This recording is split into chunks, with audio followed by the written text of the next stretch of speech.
Hi everyone, we're going to read the Doldrums. We are on chapter 14 and it's a very long chapter, so I'm going to split it in two parts. So here we go on the first part of chapter 14 and it's called Warehouse Ward. Archer, Oliver, and Adelaide sat on a bench in the shade of a tall stone wall waiting for the bus. It was taking a while. Oliver opened the map and looked for Strait of Magdalene. Adelaide watched a pigeon perched atop a lamppost. "That's in Barrows Bay," said Oliver.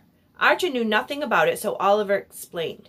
Barrows Bay was a neighborhood on the easternmost edge of the city near the ocean. There was a canal leading through it that arched up and cut Rosewood into two. Many people called Barrows Bay the old warehouse ward because it was mostly just that.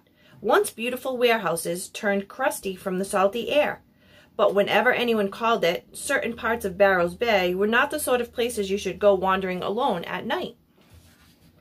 "We don't have to take the bus," said Oliver, tilting the map toward Archer. "We could walk through Rosewood Park, but there would still be a decent walk on the other side."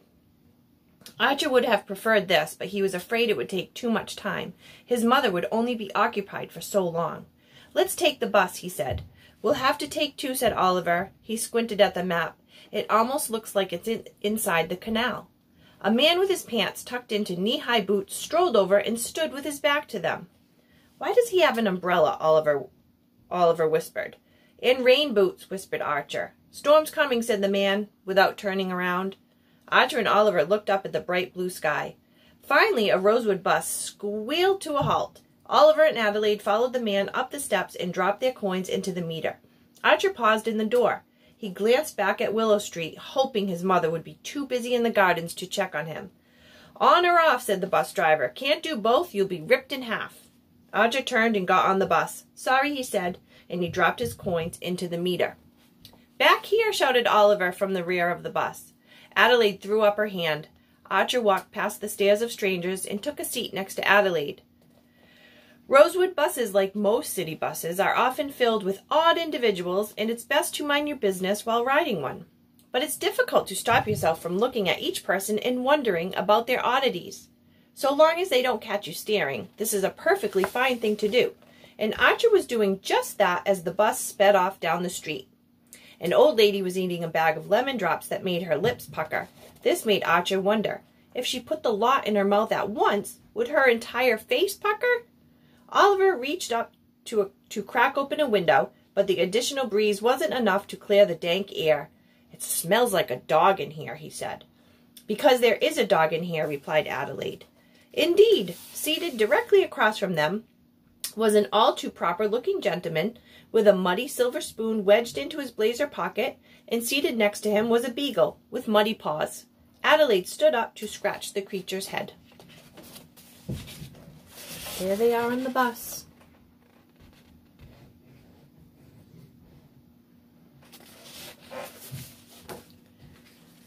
"What's his name?" she asked. "Fritz," the man replied. "I always name them Fritz. He's a nice dog. How old is he?" 3 years, and he's not a nice dog." The man gave the beagle a stern look. The beagle licked its snout. "Doesn't know how to behave, this one. I do to him today what I should have done to him 2 years ago." "What should you have done to him 2 years ago?" Archer asked. "We're on our way to the pound," he said. "They'll put him down." Adelaide straightened. "That's awful," she said. "You can't do that." The man coughed into a handkerchief, taken aback. "I can and I will," he replied. Adelaide was appalled, and the worst part about it was Fritz looked perfectly happy to be out and about, but only because he didn't know his life was about to take a turn for the worse. She looked at Oliver, who shrugged.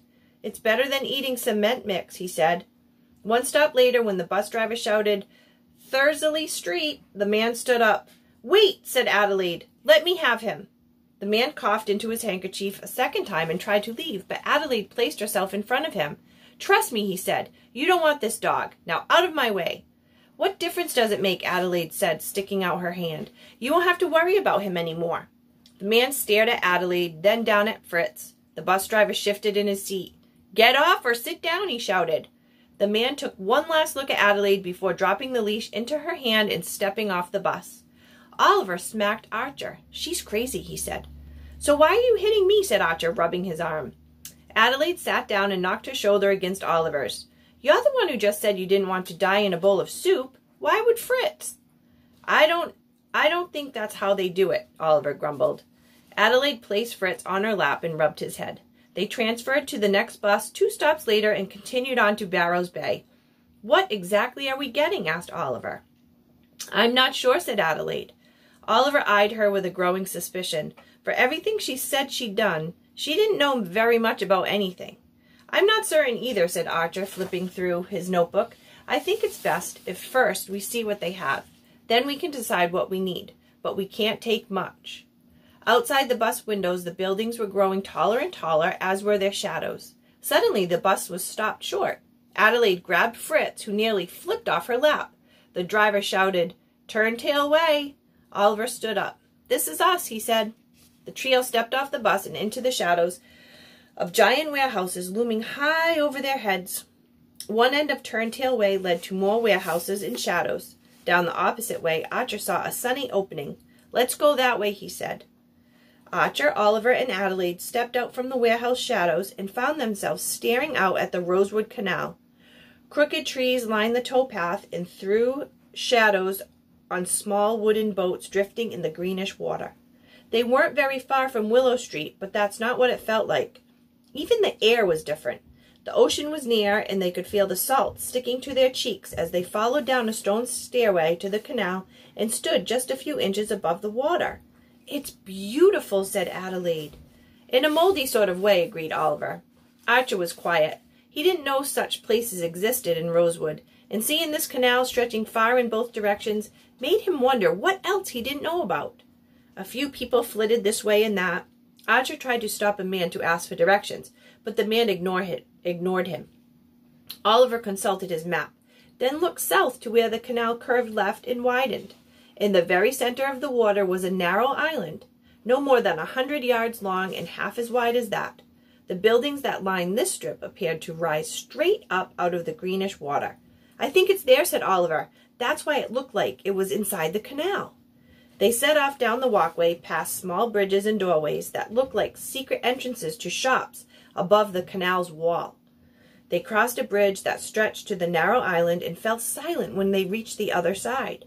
The buildings were much older than those on Willow Street, or at least they looked much older, and cutting down the center of the island was a cobbled street, all in shadow except where bits of sunlight pierced the cracks between the buildings.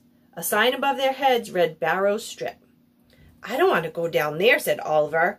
Adelaide agreed. Fritz was too busy sniffing a rotten fish to have an opinion either way. Archer wasn't eager either, but he convinced them to follow him. Oliver and Adelaide did so with twitching eyes. They weren't certain what sort of shops were there or what sort of customers frequented them, but they were certain few 11-year-olds would spend time in such a place. "I feel like we're being watched," Oliver whispered. "We are being watched," Adelaide replied, nodding at hazy silhouettes in dusty shop windows. Archer stopped and looked up at the facade of a once majestic building. "That's it," said Oliver. "That can't be it. It looks a little dusty," said Adelaide. The building was 4 stories high and seemed to stare down at them as they stared up at it. Archer looked at his card. The address was correct, and he could just make out the words, "Strait of Magdalene," at the top of the building. This was it, but it wasn't what he had imagined. "Well," he said, placing the card back in his pocket, "I guess we'll see." He pushed hard against the heavy door and disappeared inside. Oliver and Adelaide hesitated. "Ladies and children first," said Oliver. Adelaide smiled and curtsied, which somehow turned into a fancy spin, and before Oliver knew what was happening, she was behind him, grabbing tight to his shoulders and pushing him toward the door. "Children should always go before ladies," she said. Adelaide and Oliver nearly bumped into Archer. They couldn't see a thing, but their noses flared with the scent of crusted salty spray. Once their eyes adjusted to the dimly lit shop, they could see it was packed with all sorts of equipment. Wooden racks stretched every which way, piled high with goggles, helmets, ropes, and oxygen tanks, and still more things they didn't know the purpose of. Adelaide was right. Everything was covered in a healthy bit of dust. "I don't think I'd trust any of this stuff," said Oliver. "And why not?" came an unkind voice from the back room. A chair on wheels squeaked into the doorway, and the man sitting on it leaned back to get a look at them. Archer squinted. but a window behind the chair made this guy a dark silhouette. "This is not a chocolate shop," the man said. "You'll find nothing sweet in this salty place." "We need equipment," said Archer. "We're going on a journey," said Adelaide. "Is there a chocolate shop nearby?" asked Oliver. The man left the squeaky chair. He leaned against a wooden counter and fished something from his teeth while glancing them over. Unlike the name of this shop, this man looked very crooked. "You'll be paying for anything that dog breaks," he said, glaring at Adelaide with deep-set, deep blue eyes. "He didn't break anything," she replied, pulling Fritz tight. "Not yet he hasn't," the man grumbled. "Aren't you all a little young to be going anywhere?" "We're older than we look," said Archer. "I think you knew my grandparents, Grandma and Grandpa Helmsley." "You probably didn't call them Grandma and Grandpa, though," Oliver clarified. The man didn't have eyebrows in the traditional sense, but if he did, they would have gone up after hearing this. "Which would make you Archer Helmsley?" he asked. Adelaide and Oliver exchanged glances. Archer wasn't comfortable with this man knowing his name, either. "They mentioned you a number of times," the man said, and pressed his tongue into his sunken cheek. "There hasn't been any news on the iceberg, I hope." Archer wasn't sure why he put it like that, but no, there hadn't been any news on the iceberg. "That's why we're here," he said. "We're going to find them." At that, the crooked man erupted with laughter and couldn't stop. "It's not funny," said Adelaide. "We're serious." "Yes, my dear." Laughter. "You are quite the little peg-legged pirate, aren't you?" Oliver pushed back his shoulders and said, "At least she has eyebrows." The man stopped laughing. Oliver wished he'd remained silent. Adelaide turned to Archer, who was looking a little smaller than usual. "We don't need his help," she said. "Let's just find what we need and get out of this creepy place." "Take your time," said the crooked man, smiling. While Adelaide and Archer disappeared farther into the store, Oliver lingered at the counter. He removed the ad for survival kits and politely asked the crooked man where he might find them. "You'd better watch that tongue of yours," the man replied, snatching the paper from Oliver's hand, "or I just might cut it off of your head." Oliver leaned back. That didn't sound like an empty threat. This man made Mrs. Merkley look like a sugar-plum fairy. "Fourth floor," said the crooked man, pointing up. Oliver tilted his head. The entire center of the store was hollow. He could see different landings with railings circling up 4 flights. "Best watch yourself up there," the crooked man said. "That's a long way to fall." Archer and Adelaide took their time wandering the aisles, inspecting odd devices. Because they didn't know what they needed, their decisions came down to whether or not they knew what the equipment did and whether or not they could easily carry it. They selected rope and hooks, an ice pick, and Adelaide found a small shovel for Oliver. Archer realized he had seen a number of the odd devices in his house, and if there was room, they could take them from home. This led Archer to think about his grandparents' trunks. He told Adelaide about them as they climbed the stairs to the 2nd floor, and they both agreed it would be a good idea if they could find them, as there might be things inside that they could use. Archer and Adelaide leaned against the 2nd floor railing. Fritz stuck his head between the spindles and tried desperately to lick the salt from the air. "Is your father going to be angry when you bring a dog home?" Archer asked. "No," said Adelaide. "He won't care." "If I did something like that, I think my mother would—" Archer stopped. He caught a strong whiff of gasoline and someone tapped his shoulder. He spun around. It was the eye patch. Dun, dun, dun. I will stop here and we will continue tomorrow on the 2nd part of this chapter. Have a great day.